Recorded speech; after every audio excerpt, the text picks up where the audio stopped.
शेतकऱ्यांसाठी 10 मे आत्ताच्या झटपट ठळक बातम्या. अजित पवार एकनाथ शिंदे यांच्यासोबत या आणि स्वप्न पूर्ण करा. पीएम नरेंद्र मोदी यांची शरद पवार उद्धव ठाकरेंना एनडीएमध्ये येण्याची थेट ऑफर. माझ्याकडेही सांगण्यासारखे बरेच सत्य, काळजी करू नका, योग्य वेळी बाहेर काढेन. फडणवीसांचे देशमुखांच्या आरोपावर प्रत्युत्तर.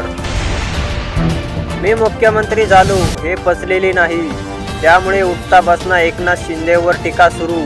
मुख्यमंत्र्यांचा विरोधकांवर जोरदार पलटवार. ठाकरेंना नकली संतान म्हणणारे औरंगजेबचे वंश. मोदींचे विधान अत्यंत दळभद्री. महाराष्ट्र हे सहन करणार नाही. संजय राऊतांचा हल्लाबोल.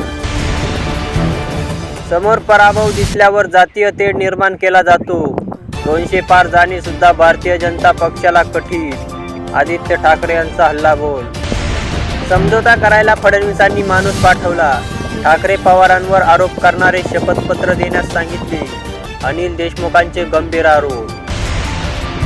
कल्याणमध्ये राजकीय वातावरण तापले. बाळासाहेबांचे विश्वासू बाळ हरदास यांच्यावर गुन्हा दाखल. धमकी दिल्याचा शिंदेंच्या महिला कार्यकर्त्यांचा आरोप. भाजप 100 आकडाही पार करणार नाही. पंतप्रधानांनी प्रकृती बरी नाही, वेळीच उपचार घेण्याची गरज. ठाकरे गटाची घणाघाती टीका. अदानी अंबानींनी काँग्रेसला पैसे दिल्याचे मोदींचे विधान बेजबाबदारपणाचे. चौकशी करा, सत्य बाहेर येईल. डॉक्टर भालचंद्र मुनगेकर. दाभोलकर हत्ये प्रकरणी कोर्टाचा मोठा निर्णय. सचिन अंदुरे, शरद कळसकरला जन्मठेप.